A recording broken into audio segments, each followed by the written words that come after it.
好，來看到北京終於亮出了它的核威懾底牌。今天要來看到空中力量，也就是轟6N，它掛載了這一枚叫做驚雷1的核飛彈哦。那麼旁邊呢，發現還有殲20逆蹤戰機做護航。另外一方面，我們來看到日本的方面了，現在說呢，不要只是防禦性，他們不要只是攔飛彈了，要全面建立一個日本自己專屬的反擊能力。東亞現在進入了新的軍備競賽，今天會做深度的剖析。趕快來看到中國大陸近期首次公開的這個是它的驚雷1的這個核彈頭、核飛彈哦。那麼搭載在的就是轟6N的戰略轟炸機上面，而且罕見的事情是，旁邊還有一個殲20在旁邊伴飛，原因是什麼呢？是不是如外界分析的，中國這一次想要展現一個比較完整的空中核打擊鏈呢？我們要知道，過去中國的核力量主要還是靠這種陸基跟海基的為主，但是空基現在真的是比較少。這一次顯現的畫面是不是要補足它的弱點呢？我們來看一下現場有關於這個轟6N搭載驚雷1的最新畫面。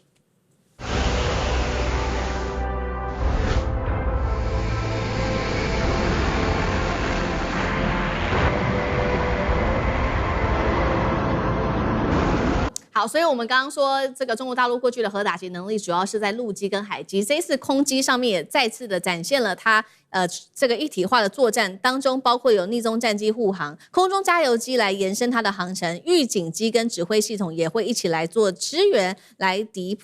突破敵方的防空網。首先就這樣子的一個飛彈加上這個戰機，將軍你怎麼看它的戰力？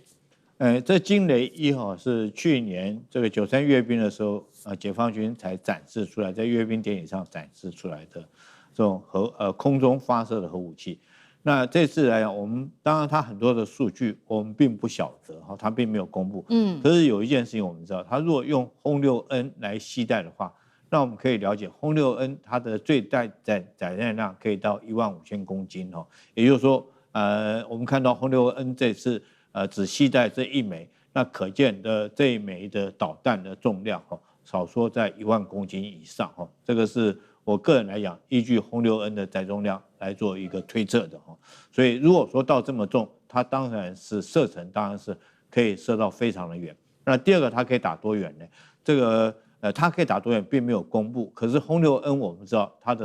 的飛行最大的飛行距離是7500公里哈。如果說我們將它折半，它作戰半徑少說3000公里，但是如果透過空中加油的話，大概4000公里沒有問題。如果轟6N可以飛到4000公里之外，再將這枚重達這個上萬公斤的這個導彈驚雷1發射出去，它的射程少說是2-3000公里以上。那這樣加起來的話，大概我預估了，這是我個人的預估，我從這方面來研判，最少是這個7-8000公里以上。那如果說這個從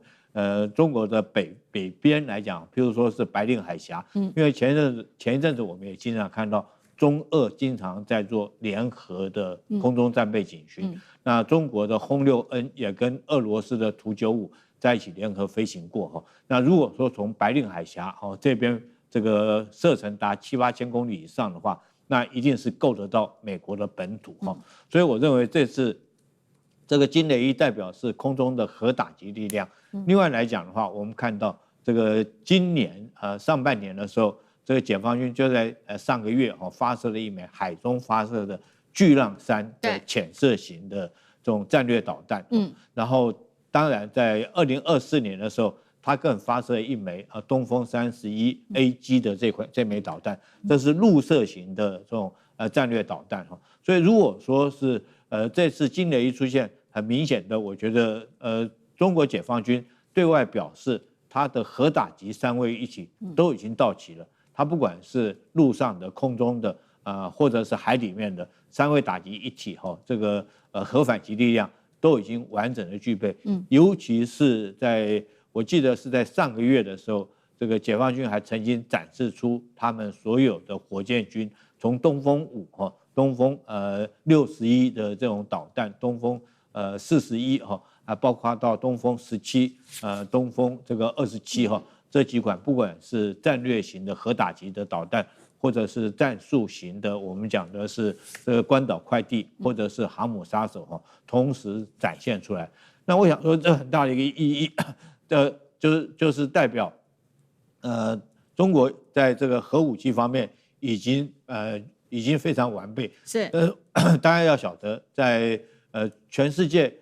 所有擁有核武器的國家是不會打仗的。當中國擁有核武器之後，我可以斷定在美國這方面來講的話，可能投鼠忌器，是不會對中國發動任何軍事的行動。好，所以這邊我們看到的是中國大陸已經建立好了核三位一體的一個打擊能力哦。那另外一方面呢，中國大陸的動作有沒有跟日本有一些關係呢？因為日本最新就是在最近，我們看到他特別提出了這個2026年新版的防衛白皮書。這當中其實重點就是說，日本說了，他認為說不可以只做這種防禦性的武器，他們要有反擊的能力。而且他特別寫到說，只攔截飛彈是已經輸了一半。好，所以他們做了什麼樣的改變呢？因為過去日本面對飛彈的威脅，主要是靠這些愛國者三建立他們的防禦網。但是日本就說了，現在只是防禦是不行的，因為現在我們要面對的武器跟以前已經完全不一樣了，是更進步的，包括了有高超音速的飛彈、飽和攻擊巡弋飛彈、無人機蜂群等等。所以呢，他說呢，我們應該要具備反擊的能力，包括打擊敵方，也就是在飛彈來之前就打擊敵方的這些飛彈基地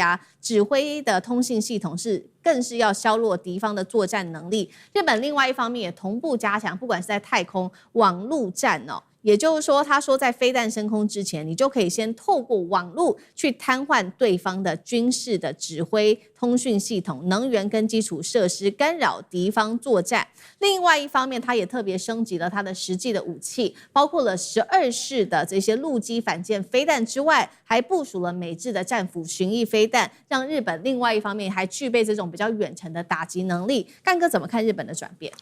好，你看那個2026日本防衛白皮書你就看到他講了一堆，就像剛才世銘講的，把目標從防禦延伸至推動反擊能力，同步強化太空監控、網絡戰等等系統，這些話叫做什麼？叫做鬼話連篇。他的意思就是什麼？要變成攻擊性武力，就這麼簡單。就是說我講了這麼多，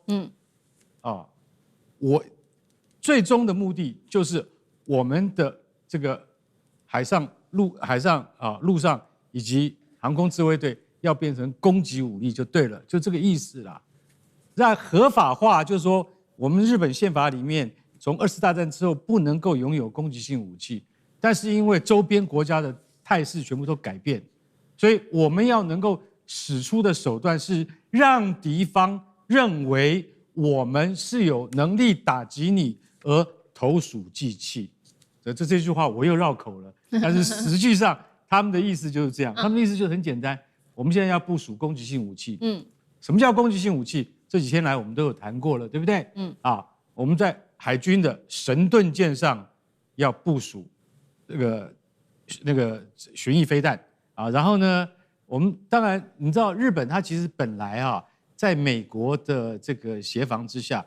日本自己靠它自己的神盾艦神盾系統是屬於比較高空的，那低空的階段呢是由誰？由這個空隙是由愛國者來填補，所以日本的愛國者3型是全世界最好的愛國者3型，也就是說是最先進的。美國把最好的都給他，連海軍的神盾艦基線6、基線7Baseline 6、Baseline 7這種最新的、最現代化的神盾系統都配給日本。日本海上自衛隊是，所以日本認為說，我在這個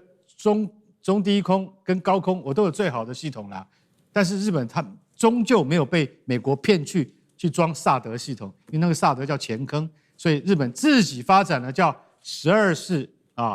陸基反艦系統。也就是說那個飛彈就有點像我們中國的東風26、東風27，比如說它那個12式陸基飛彈可以發射出去是要打航艦的，要打遼寧號的，它是這樣宣稱。那到底有沒有這麼的有用？那是另外一回事。也就是說，他們在就是不接受美国的薩德之後，自己發展了12式的反艦系統。那現在呢，他們覺得說这些東西可能還不夠吧？那怎麼辦？那我們就要發展自己的偵察和那個監視等等這些系統，情偵監還有情報系統，然然後跟美國共享。跟美國共享之後，美國的電子預警機有任何的訊息的話，給我們，我們可以先發動一個打擊，讓你知道說我知道你在哪裡。防衛白皮書裡面竟然還有已經提到說，連地下導彈掩體裡面的威脅，我們都要一併考慮進去。他講的是什麼意思？你知道？如果你在江西或是湖南的地下掩體發射出來的東風飛彈，我有嘗試攻擊的義務跟責任。什麼意思啊？就是主動攻擊的意思。所以大家看那個防衛白皮書，千萬不要被他騙了。你以為他的意思是一直在一而再再而三的自己說服給自己聽，他其實就是告訴世界各國，就是說，其實他的目標第一個當然就是中國。我就是告訴你，我可能會打你。為什麼？讓你知道我打得到你，你不要隨便攻擊我。這就是高市早苗最終的目的。对，好，這一版新版的防衛白皮書是日本目前防衛白皮書裡面史上最後的，那當中也特別加強擴大了中國威脅論，所以我們看到現在中日的關係在持續的升溫。那一方面，我們看到解放軍近期在台海這邊執行了他的戰備警巡，包括出動了21架的軍機跟14艘的軍艦。那高市早苗的部分，我們看到最近比較有爭議的事情，它是到了廣島原爆的紀念活動當中，大家又關心到有關於非核三原則，他目前的立場，他只說目前仍維持非核三原則，但是呢，比較吊詭的事情是他沒有談到那未來是怎麼樣。因為通常呢，在發表這樣的意見的時候，都會講一下那日本未來是打算怎麼做。那現在他只說目前是非核三原則，他是支持的。另外一件事情，這個高市這邊政府也特別強調，今年底會完成安保3文書的一個修訂，要來提升日本的防衛能力。漢庭怎麼看目前中日之間的對峙？今年日本的防衛預算有9兆日幣，創歷史新高。而且他們買的東西呢，也不是在買盾牌，他們買的是長矛。部署了1000公里射程的25式地對艦的導彈，然後還有這個研發射程3000公里的高超音速導彈。這1000公里就是從東京出發，大概可以打到上海。那以前日本說自己是專守防衛啊，意思我只守我家門口啊，對吧？我不出去打人啊。現在呢，他們已經開始有了對對方基地的攻擊能力。就像如果今天我的鄰居跑過來跟我講說，漢庭啊，最近社區治安不好啊，他想要為了防守在他家買一把槍，我說好，你家要怎麼樣啊？你買什麼裝備是你家的事情嘛。啊，結果過了3天回家，發現他把這把槍架在我家的玄關鞋櫃上，槍口正對我家客廳。我問他你幹嘛？這個你防衛怎麼防到我家來了？他說你看，因為在他們家開槍的話會弄髒他們高貴的地板啊，而且呢，在別人家的客廳消滅威脅，這就是所謂的積極和平主義。這就是現在日本的主張啊，他們還在解禁武器的出口。今年4月，日本也修改了這個轉移的3原則，就原則上允許出口殺傷性的武器，然後馬上就跟澳洲簽約了，賣給他們最上級的護衛艦。這是2戰之後日本第一次出口具備殺傷能力大的大型軍艦。所以以前的日本賣東西啊，都說我們賣螺絲起子啊，不賣刀子。現在就整個刀子都賣，還附磨刀石。而且呢，就在今年的7月31日，選在對中國人民最傷痛的日子，成立國家情報局。那情報局只是一塊拼圖，就每一塊你單獨拿出來，日本都說我是防衛啊。那可是所有的拼圖放在一起，這畫面當然就會讓大家覺得有點眼熟啊。你搞長程飛彈是防衛啊，你加強反擊能力是防衛，你情報集權也是防衛，反間諜法也是防衛。可是當一個過去曾經發動侵略戰爭的國家，你一邊突破了戰後的限制，一邊你又集中情報，一方面你又開始要增加你的長程打擊能力，那自然就會引起大家的懷疑嘛。尤其對中國大陸來說，提起一些質疑，這個不叫做多心，這是基本的警覺，對吧？所以不論是和平憲法的第9條，結果現在呢，它要實質突破。專守防衛呢，那它也轉向變成了主動的嚇阻跟反擊。5核3原則呢也要修改，武器出口禁令呢也在修改。所以日本正在從一個經濟大國悄悄轉型成一個軍事大國。好，謝謝漢庭。那我們休息一下，馬上回來。觀眾朋友們，我們要開會員頻道啦！因應呢美中、中東還有印太的亂局，你看到的是新聞，我們看到的是背後誰在操控這個世界。加入會員可以取得獨家視角的通行證，你將優先取得更深的觀點判讀，包括了核心真相分析、歷史脈絡拆解、局勢推演邏輯。同時解鎖會員勳章、優先互動權、問題解析、幕後花絮，支持我們制作高品質的影片。點擊下方的加入鍵，一起成為戰友吧！我們會員頻道見。